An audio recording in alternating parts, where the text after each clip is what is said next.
Я в своем выступлении хочу показать вам, что все проблемы, как не проиграть мир, потому что выиграть войну второстепенное, не проиграть мир, как не потерять суверенитета, как выйти с проблем, которые были причиной войны и деструкции страны, все имеет один общий знаменатель. Хочу сказать такое. Так как было сказано, что нету государств бедных, да, и плохо управляемые, это не до конца так. Источником богатства не является труд. Страны, в которых все пашут, начиная с детей и заканчивая стариками, это бедные страны. Очень мало народов так тяжело работает, как украинцы, и украинцы бедные. Дальше. Тоже источником богатства не являются естественные ископаемые. Смотрите, в России и в Нигерии их много. В Японии их вообще нет. Япония богата. Смотрите, источником богатства не является также капитал. Он кружит по земле и приземлится даже на пустыне, если будут условия, чтобы можно было его размножать. Источником богатства не являются технологии, ноу-хау, это производная капитала. Есть капитал, можно купить 99% технологий экспертов. Единственным источником богатства является организация. Тот, кто выше организован, в состоянии перебросить собственный кризис на ниже организованного, тот, кто выше организован, в состоянии отнять у ниже организованного ресурсы, которые у него есть. Борьба идет на этой земле заодно, за разницу в уровне организации. Все равно, высокая и низкая, главное, чтобы была разница. Кто кого сосет. И, что важно, есть только две стратегии. Первая. Или поднимаете собственный уровень организации, или плохо организуете того, кого хотите уничтожить. То, что я хочу вам сказать, что Украина стала жертвой метаинституциональной агрессии. Нападение на Украину совершилось в 2004 году, когда, после того, когда олигархи разграбили страну, 52% экономики страны было приватизировано. Я вам скажу так, за всю историю приватизации в Украине 10 миллиардов попало в бюджет, чего половина Криворожсталь, который составлял 1,5%. Короче, приватизация в Украине прошла за цену ниже половины процента. Это был грабеж. И эти, которые на этом разбогатели, хотели убить государство и делали это в сотрудничестве с русскими. Автором этого проекта был Медведчук, 2004 год, Конституционное соглашение, которое 10 декабря, которое отняло у президента право снимать министра по запросу премьер-министра. Таким образом, Украина стала единственной страной на земле, в которой для того, чтобы убрать министра, нужно решение парламента. Исчез центр координационной власти. Никто перестал. Украина была разделена, так как Ярослав Мудрый разделил территориальную Русь на куски, так здесь просто пошло вертикальный разрез на 26 островков. Украина превратилась в свободную федерацию должностей министeriальных, но это не конец, потому что оказалось, что замминистра – это назначение Кабмина, тоже коллективное. И это шеф агентства, заместитель шефа агентства. Таким образом, Украина превратилась в 296 должностей, с которых никто никому не подчиняется. Чтобы это координировать, должна возникнуть мафия. И таким образом украинская государственность приобрела форму мафии. И власть начала осуществляться при помощи коррупции, при помощи маски-шоу, при помощи странных институтов, типа Решалова, да, типа там что угодно. Смотрите, то, что мы видим сейчас, афера Миндича. Чем занимался Миндич? Грабежом государственного предприятия, чтобы финансировать политику. Каждый депутат каждый месяц получал деньги в конверте. Откуда эти деньги? Ну, именно из энергоатомов, да, и так далее, и так далее. Если начальный шеф комитета, да, 15 тысяч, не 5, да, и так далее.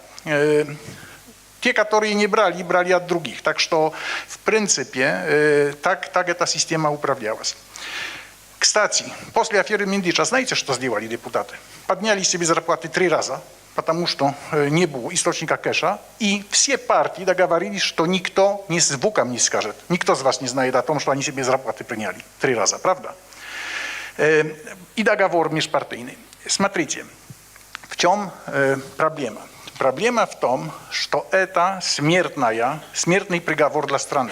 Почему? Потому что Украина стала заложником мафии. У вас есть машина, например, Польша является машиной, в которой есть официальный руль. И кто-то может выстроить нелегальный руль, мафиозный, которым попытается влиять на ход этой машины. Это может быть и бывает. Но если мы уничтожим этот нелегальный руль, машина не разобьется на первом дереве. Украина, если разрушит мафию, развалится, перестает существовать. Почему? Потому что нет легальных инструментов. Что сделал Запад? Я хочу вам сказать, это 2004 год. 2010 год Янукович добился в договоре с русскими возврата президенту возможности освобождать министра по запросу премьер-министра, но заплатил это правом, русские получили право назначать русских на ключевые должности по безопасности и по кадрам. 2014 год изгнали Януковича. Первое, что сделали, приняли обратно закон, который отменял решение Конституционного суда. И вернули систему Медведчука. Это Медведчук сделал. Русский представитель Лукин, единственное, чего он на Майдане требовал, я там был, требовал, чтобы вернуть систему, которая была до 2010 года, которая гарантирует смерть. Понимаете? Не может ни одной организации, не то что государство, ни одна фирма не в состоянии работать таким образом. И это смертный приговор. Смотрите, сейчас, казалось бы, сейчас Украина во время войны получила суверенитет. Каждая страна, которая защищает, вытаскивает картошку из огня, приобретает суверенитет. Но этот суверенитет отнимается, как выполнит свою роль. И это ключевая опасность. Почему? Потому что если заканчивается завтра война, снимаются законы военного времени, которые дают возможность снимать людей, сразу возвращается республика свободных должностей, и Украина сразу теряет суверенитет. У президента конституционные полномочия очень ограниченные, и все остальное, чем он занимается, это узурпация власти. У премьер-министра право открыть, закрыть заседание кабинета и подписать протокол. Понимаете? Нету центра координации исполнительной власти. Что это значит? Это значит, что сейчас Украина в смертной ловушке. Президент не заинтересован тем, чтобы менять эту систему. Почему? Потому что так долго, когда является главе неформальной организации, он тяжело заменяемый. Если убрать, да, это второе лицо украинской государственности, можно на любого заменить, так как в любой другой стране. Дальше.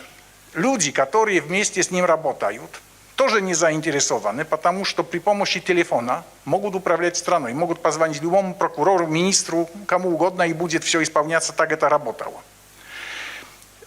Получается так, что просто это противоречие между этими двумя структурами, оно должно найти какое-то решение. Сейчас что сделал Запад? 2014 год. Вместо того, чтобы помочь Украине, Майдан, они принимают решение, это Турчинов, Порошенко, к Фирташу, потому что это консенсус олигархов. Олигархи согласились на то, чтобы дальше убивать украинскую государственность. Что происходит? С этого момента Запад, вместо того, чтобы помочь украинскому народу, который хотел в Европу, помочь выйти из этого положения, сделали накладки. НАБУ, САП, АРМА, да, чтобы смотреть на этих обезьян, которые всегда будут подвергаться коррупции. Потому что если не будут коррумпироваться, не будут себе делать маски-шоу, тогда не будут в состоянии разваливаться. Вот и это таким образом возник механизм внешнего управления. 10 лет ничем не занимались, только собирали компромат. Месяцами смотрели, как разворовывается энергетика, но когда пришел запрос, пожалуйста. Сейчас пленки Ермака о чем? И сколько им? 5 лет? 5 лет, да? У них были на руках. Если он преступник, почему раньше, да, ничего не сделали? Потому что смыслом является преследовать и делать из украинцев идиотов, да, издеваться как над папуасами. На самом деле, если внедрить такие же механизмы, которые в Украине, в Польше, в Болгарии, в Румынии, где бы ни было, будет то же самое. И ключ – это единственный, самый важный вопрос. Смена просто этой системы, выход. Я считаю, что выход выглядит таким образом. Первое, что можно сделать, это 226 голосов, так как 21 февраля 2014 года был принят закон, который отменял решение Конституционного суда, обязательно вернуть, да, убрать этот закон. Возвращаем к состоянию уже нормальности.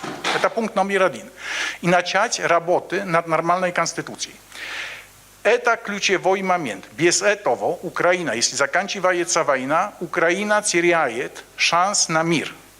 Интеграция с Европой будет на коленях. Положат руку на все, отнимут все, потому что эти механизмы, смотрите, когда государство работает как один кулак, оно справляется не только с олигархами, справляется с транснациональными корпорациями, которые в десятки раз сильнее олигархов. Но если это маленькие островки, да, можно издеваться над любым фрагментом государства сколько угодно. Хочу сказать так, это ключевой вопрос. Без этого эта система держится только благодаря поддержке, как это сказать, предателей, воров и идиотов. Она им выгодна. Хочу добавить, еще 2 минутки осталось. Что еще считаю ключевым нужно сделать? Самый важный вопрос – демография для Украины. Демография, считаю, что Украина должна стать страной, которая будет образцом и будет показывать Европе, куда идти. Потому что здесь есть динамика, да, которая создает превосходство. Считаю, что нужно посмотреть на вопрос пенсий. Мы проиграли контракт между поколениями, потому что в момент, когда Бисмарк создал пенсионную систему, создал людям иллюзию обеспечения на старость, и таким образом людям плевать, сколько у них детей и как эти дети воспитаны. Дети стали целью, без обязательств. В принципе, это удар. Считаю, что если бы сделать систему, в которой значительная часть пенсий зависит от того, сколько моих детей работает в этой стране и платит налогов, сразу возникнет мотив, чтобы воспитывать детей определенным образом. Второй, предлагаю ввести новую форму брака, которая заключается в том, чтобы люди, которые хотят сделать брак, могли договориться, чьи будут дети на случай развода. Да? И третий, ну хорошо.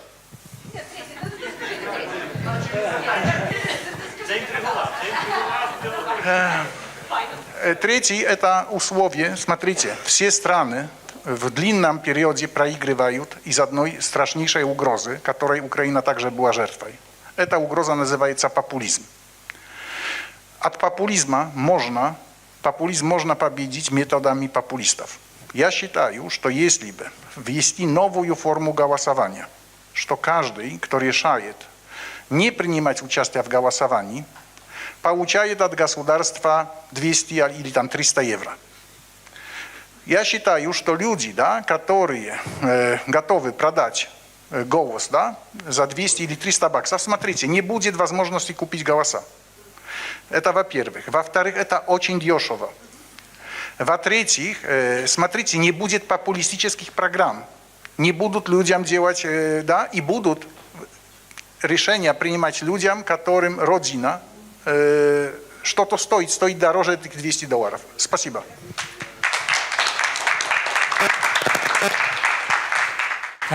Thank you very much indeed. So we now have something like 35 40 minutes for discussion. I'm just going to kick off with a question for the panel before I turn over to the audience.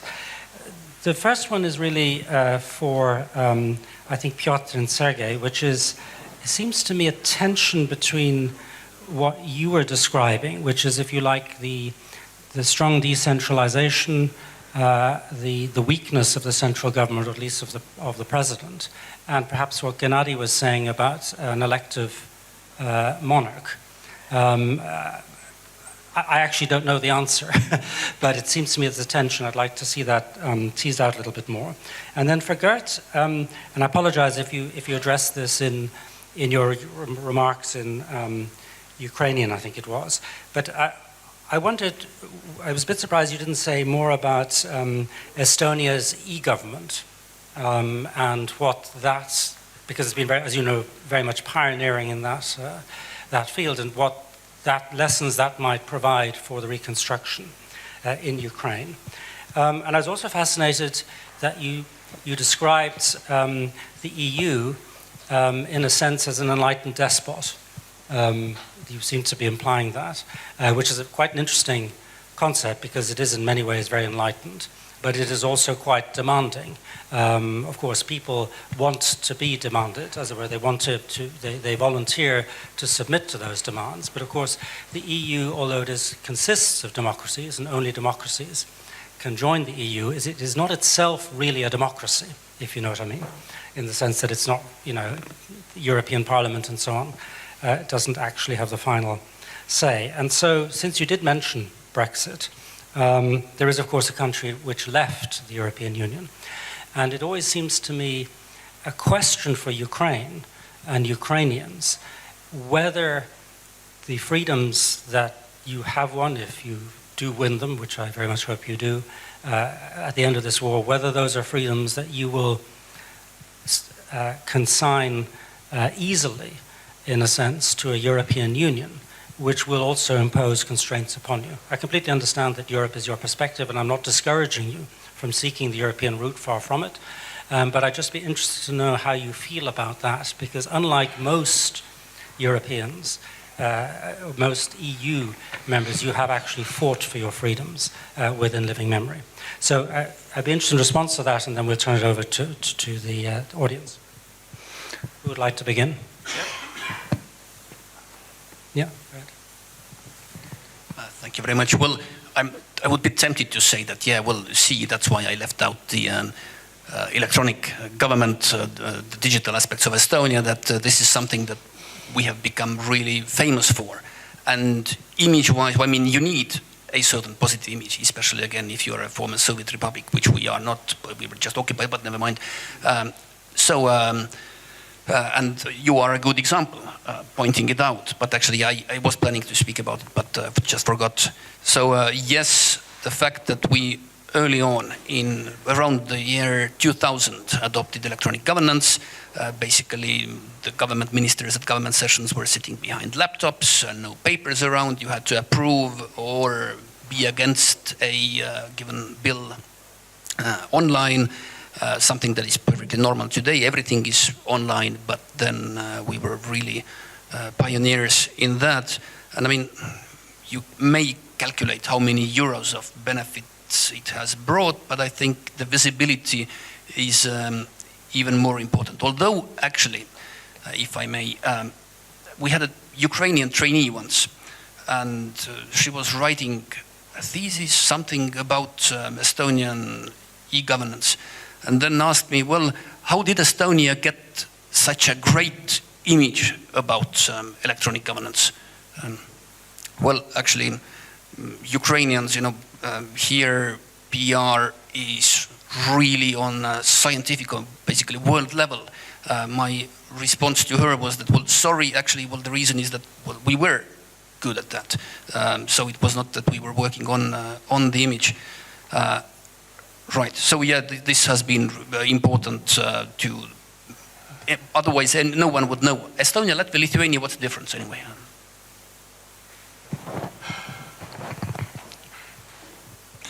Я думаю так, что если смотреть на значение технологий и так далее, Украина намного лучше развита, чем абсолютное большинство европейских стран. И здесь никаких стеснений не должно быть. Это вообще вопрос более широкий.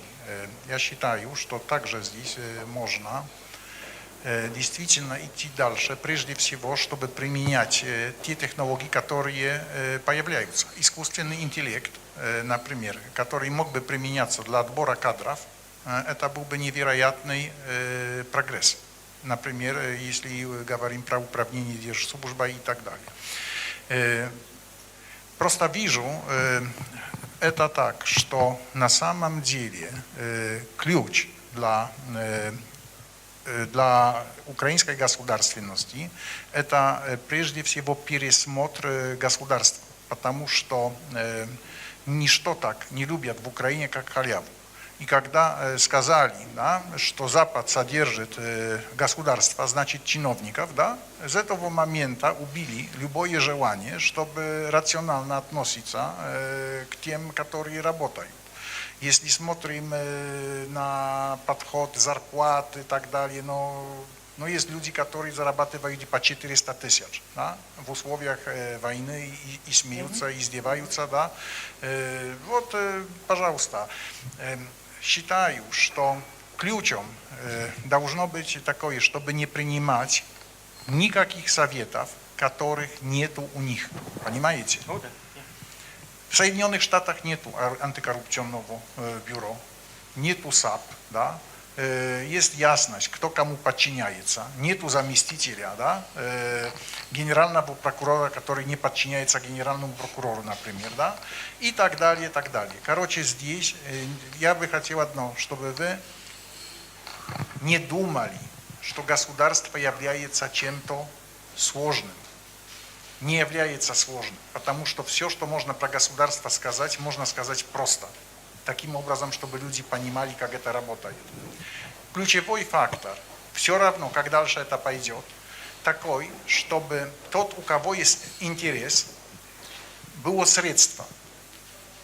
Проблема, я считаю, Польши, проблема Европы сегодня в том, что люди, у которых есть средства, у них нет интереса, а те, у которых есть интерес, нету средств. Короче, нет инструментов, чтобы что-то делать. И таким образом возникает система абсолютной сложности. Вот и то, что видим в Украине, это именно система, в которой инструменты есть в офисе президента, условно, да, но нету никакого интереса. Человек, который просит что-то от государства, он не имеет средств. И просто это ключевой момент. С той точки зрения, если посмотреть на государство, считаю, что ключевым органом, это также очень важно, является высший орган аудита, Рахунковая палата. Мало украинцев знает вообще, что есть такой орган. На самом деле это ключевой орган любой государственности, ключевой, самый важный.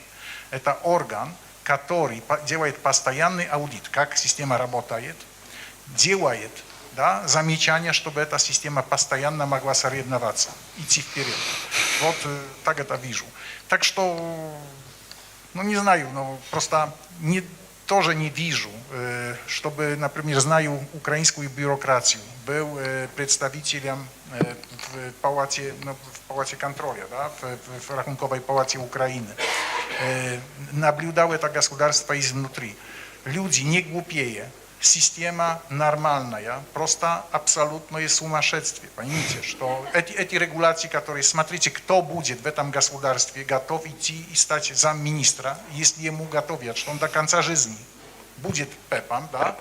Будет у него проблемы в любом банке, будет на него заводить дело спецслужбы, которые являются реальными, да, диспонентами власти. Это все равно НАБУ или СБУ и так далее, и так далее.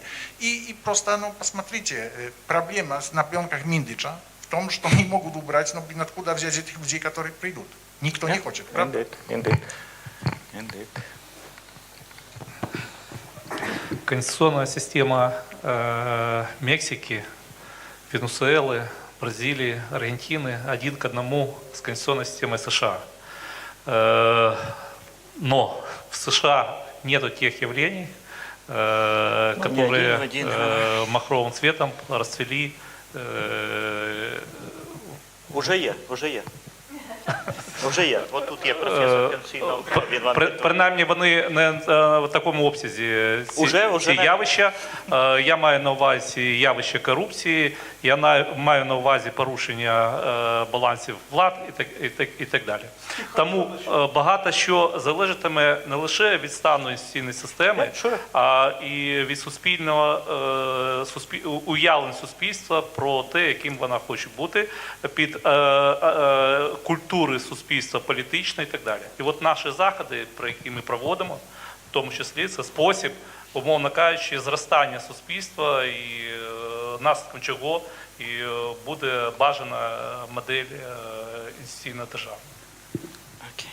Could I have a questions? Yeah. Maybe David comments on the Trump's United States far more better, but it is his phrase, not mine. Our constitution killing us. That is about United States Constitution. That's anyway. We now speaking about Ukrainian future, and my comments about EU membership. That is my background. My EU British LLM from the University of Aberdeen in European law. I was one of the pioneers of this sphere. Together with my wife, we translated all founding treaties into Ukrainian. And Taras Kachka, now Vice Prime Minister, is my student and my subordinate at the beginning of his career. So, but it is a very good system, just for ordinary time first, and for the, well, when the Americans pays for security, Russian supply cheap oil and gas, and China supplies cheap labor force. Now it is bankrupt system. Just one example. We just try to deliver into Ukraine in the first year of the war, when the Ukraine was bloody, that just armored vehicle from the United Kingdom, that is Pinzgauer Austrian company which produces these vehicles without any weapons. It's just armory. When we came to we get about 20 signatures, 20, just to cross European Union, because formally it is military one. And on the Polish border, we need another 5. Our drivers slept 5 nights exactly on the custom square, because one of the deputy minister of Poland was on vacation. I called to the ambassador of Ukraine. Happily, I know everybody, almost everybody. Finally, we find this guy. Somebody traveled to him in the south of Poland. That is stupid system. That is system unworkable. Just believe me. And Ukraine, now we have like a chat of Ukrainian elite, former ministers, huge businessmen, like a leader of the business. Nobody want to be a member of EU. Nobody, no one. I don't know one people who think, not the general people, because you could make them wanting whatever. Especially after millions of people exiled to the Europe and see banking is so slow. Deciding the bureaucracy is enormous. Like in Ukraine, at least you could bribe it to speed the matters. And just, what is? We have like a very rich pensioner which just enjoys the life and not want to do in the whatever. You have the great example, but you are exception from the general rule. Unfortunately, you are exception. And finally, you have something like Orban, and he stopped whole EU, even having great money from them. So that Ukrainian, I strongly believe, that Ukrainians have another mission. To be prosperous, we need great relationship with our Western neighborhood. We have maybe some money and could supply something without money. But we need to be far more faster, far more vibrant, far more creative. And in EU it's just impossible. You need, I know this law quite good, so that you need 27, and with Ukraine 28. And maybe Pinchuk pay some our deputy in the European Parliament, and maybe and they stop it not because that is just because he paid or she paid. So that is quite stupid system. Maybe it works well, and it indeed works well. But I believe that Ukrainians should be like an Israeli, far more vibrant, far more self-sufficient, some sovereign state. Because now we was betrayed. I remember Germans, our great nation of the Europe, proposed us what? 3,000 helmets. Thank you very much, guys. 5,000. Oh, sorry for that. We have a good memory. And we survived because people like me, who is a constitutional scholar by background, was ready to the war. Now I have 6 legal number of weapons, have vehicles, which is ready. And we go to fight without any order, very commission. And at the end of the first month of the war, I, as a volunteer, had more ambulances than every Ukrainian official military units. So that is, Ukraine is laboratory of future. In laboratory, you don't need a lot of ruling. You just experiment, oh fine, that is works, after the 10th mistakes. And that is how we survived. And we, at least people who used to reflect on our own experience, understand that it's for sure not European EU way. We are European nation for sure. Yeah. So I think that unfortunately that is the time that whole epoch is over. Epoch of the American domination in the world. Epoch of the European this big economy with a huge scale, with a huge market, with when the post-Soviet state joined the EU and was so inspired by the Western experience. Now it's far more complicated, and I believe if we started where are they Poland, where are they Hungary, where are our Baltic friends, but now we are leading this in the future, because we try and making a lot of mistakes, but finally we find there some solution, like with drones, like with organization, like with a lot of another things. And that is my feeling. I really love the Euro, but the European Union is ridiculous things, which just doesn't work. Okay, so I think our European panelists would like to respond.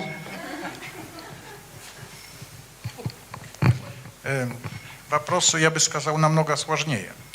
Смотри, Alternative für Deutschland в Германии, да, которая играет на Москву. Фронт Ле Пен играет на Москву. Великая Британия, Farage, да, тоже. И может оказаться, что есть абсолютная противоположность интересов Украины, Польши, Балтийских стран с Европой. Кроме того, есть второе противоречие. В Европе есть 3 центра силы на сегодня. Это Париж, Лондон и Киев. 2 из них находятся вне Европейского Союза. Европейский Союз ведет себя наивно, глупо, пытаясь ставить Украину на колени в ситуации, когда мы перешли в мир, в котором у каждого не то, что заработал, сэкономил, а исключительно то, чего не разрешал себе отнять. На самом деле мы живем в мире насилия. И здесь Украина со своей армией, со своим ВПК и со своими баллистическими дронами, да, потому что либерализация оказалась дронов, да, тогда крылатые дроны есть, баллистические дроны, да. Вот, пожалуйста, показывает путь для всей Европы. И просто считаю, что то, что сейчас наблюдаем, это последние месяцы эстаблишмента европейского, который поддерживает Украину.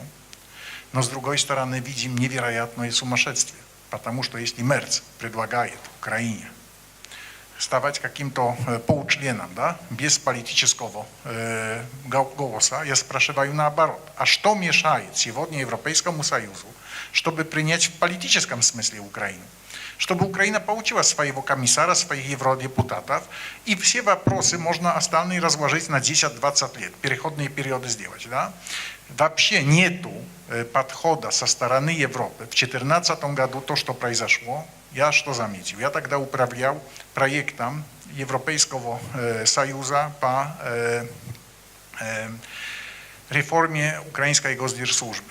И что произошло? Представьте себе, что сразу после Майдана Вся помощь для Украины, в том смысле, Украина потеряла суверенитет. Почему? Потому что когда Польша входила в Европейский Союз, любой министр мог решать, какого опыта хочется учить в другой стране. В 2014 году была создана одна ручка, которой управлял господин Вагнер, и каждый получал исключительно то, что они пожелали. И Украине просто ставили это как просто обязательство. Да? В принципе, невероятная коррупция, невероятные деньги, которые были просто пущены в воздух, да, на финансирование абсурдов.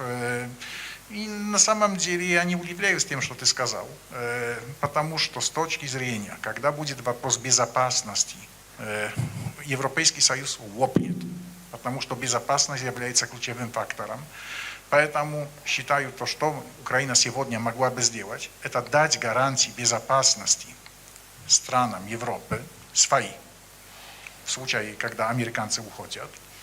Эти гарантии безопасности были бы односторонними. Это значит, что если начинается война, они меняются в двухсторонние, но если нет этой войны, тогда они остаются. Но Украина как гарант получает привилегии, да? Например, предоставляют территорию для масштабирования продукции, дополнительные средства и так далее, консультируют оборону.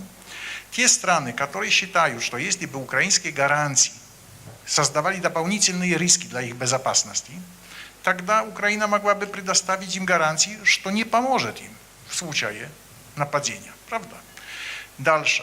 Смотрите, тогда возникает новый углубленный вооруженный военный союз, который мог бы быть создан по образцу Западного Европейского Союза.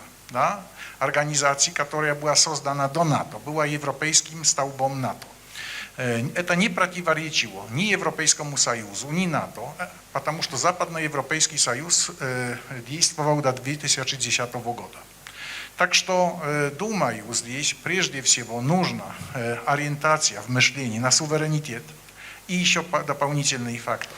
Украина, в отличие от Европы, скажем, 90-х, имеет другие возможности.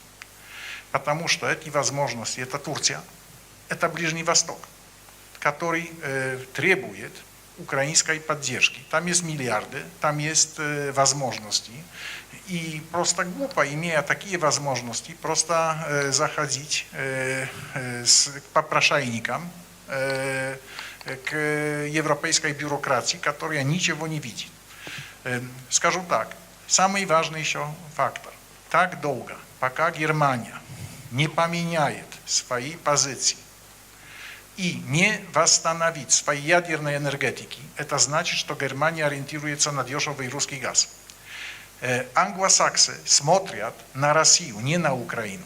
Для них Россия – это их карманная империя, при помощи которой разбили Наполеона, разбили Вильгельма II, разбили Гитлера. И они не допустят, чтобы эта карманная империя развалилась. Будут вкладываться, чтобы не развалилась. Просто надо нам осознавать, что наши интересы с теми, с кем разделяем риски, между греками и варягами. Надо нам возвращаться истокам нашего суверенитета. То, что мы обслуживаем, отношения между Востоком и Западом, это свидетельство нашего поражения геополитического. Линии север-юг должны быть важнее Восток-Запад. Скандинавия, Польша, Балтия, Украина, Румыния, Турция – это линия, которая дает нам все для того, чтобы нормально, спокойно и достойно жить. Well, thanks. More briefly, if possible. Give Uh, everybody a chance. Yeah, no, I'll give it a try. Although I thought actually the EU was boring or something, even though it's a big part of my life. Well, thank you very much for making it more exciting. Let me go. Поехали. First of all, what you said about transit of armored cars, right? Well, imagine. I mean, you as an expert in EU law. I mean, easier for you than most people.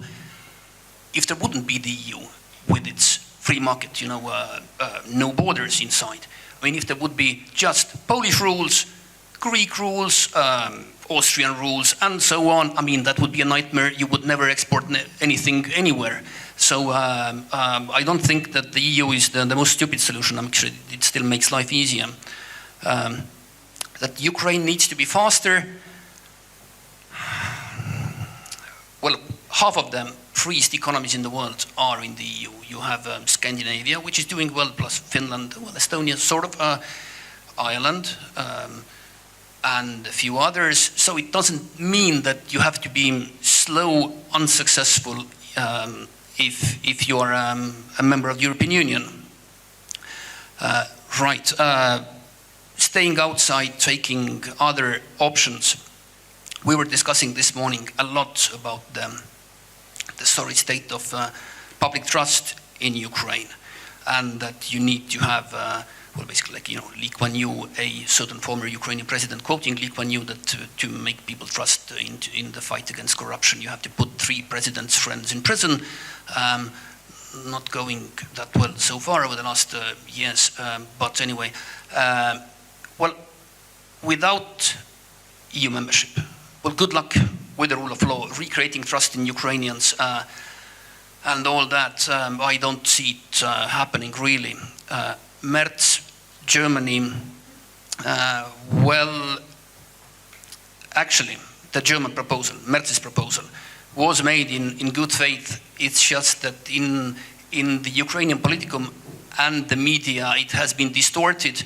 The starting point was that Ukraine will not become a full member in 2027, regardless of what you can hear from somewhere, 28 neither, and then we can discuss about further years. So the idea was to bring Ukraine into, so as an observer at least, into the decision-making, given that it's not getting a fast membership, and the fast-track membership doesn't really exist. So it was to make things better, not to keep Ukraine away from membership. But to sum up, actually, what I want to say is that I don't really believe in gray zones. If Ukraine doesn't identify itself and become European and become a member, trying to find its own way with Turkey, Emirates, or the Gulf region, it just will not work. And if I hear in conversations with others as well and elsewhere, sometimes Ukrainians have ideas about kind of Mir Moria, Ukraine, Poland, the Baltics, maybe someone else. It will never happen. Okay, if NATO completely dies, God forbid. It's dead. Sure, but otherwise, I mean, our identity is so much with countries like Finland, Sweden, Denmark. We will not give it up for a sort of an Eastern European bloc or something, to be blunt. Well, if NATO collapses, of course, Ukraine could join the Joint Expeditionary Force, which is led by London. Thank you very much. So we've got just under 10 minutes left. So what I'd like to do is to gather the last questions and then turn to the panel just for... a very concrete and small question. Okay, so yours is the first of the last questions. Last question. Yeah. Do you believe EU survived 5 years later? Okay, that's question. Any other questions? Yes, Uday. This exchange was actually very enlightening for me as an outsider again, because what it shows me is that there is a serious conflict of interest, which is unacknowledged. The EU is a strategic actor. The member states are also strategic actors, including Hungary and everyone else. So it just seems to me that what you're describing, fundamentally, you can have an alliance, you can have trading relations, but there cannot be the overlap that is needed, is what I can conclude from what you're saying. Thank you. Are there any more final questions? I don't see any, in which case I'm going to go to the panel you have 2 minutes each. I'm going to begin with Pьотr. Please stick to 2 minutes, and then we'll end with Sergei, fittingly, with the Ukrainian voice. Pьотr. Смотрите, если поставим себе вопрос, что должно случиться, чтобы исчезли такие страны, как, например, Балтийские страны? Можем себе представить такой вариант? Можем. Смотрите, а что должно случиться, чтобы Украина перестала существовать? Нет. Смотрите, представьте себе ситуацию, в которой русские убивают Путина и говорят: братья украинцы, нам все равно, какой Владимир у нас царит. Приходите, управьте нами. Понимаете? И в этот момент исчезает Украина, потому что принимается решение, чтобы не быть в Европе, а чтобы быть в Азии. Согласны? И просто это очень важный момент, потому что если так говорим про то, что такая Украина европейская, стоит нарисовать себе ответ на этот вопрос. Что украинцы в своей душе сделают в таком варианте? Да?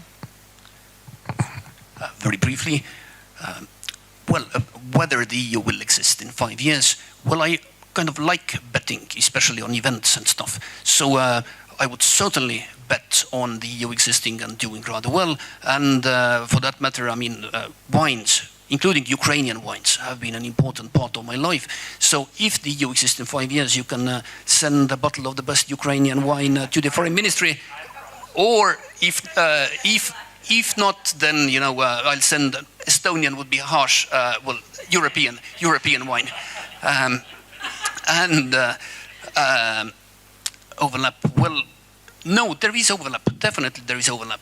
I mean, basically, we share the same values, we share the same interests, not only geopolitical against Russia, but I think with the aspirations of the Ukrainian people, and Ukraine needs Europe, you know, for the rule of law and anchoring itself to normalcy, and the EU needs Ukraine, not least for its military potential, but because an unstable neighborhood just wouldn't work, would be bad for everyone. So, yeah. Тема нашої секції – це перезавантаження держави, так? Перебудова держави, навіть так вона визначена. Я хочу зазначити, що держава у нас вже є, так? А от reinventing government нам потрібна. І, власне кажучи, від цього залежить і доля нашої держави в ближчій перспективі. So, friends, I had been worried before this panel that everybody would be very tired after a long day, but that was not the case. I think we've had a really interesting discussion. I think a lot of issues have emerged that, in ways that surprised me and have informed me.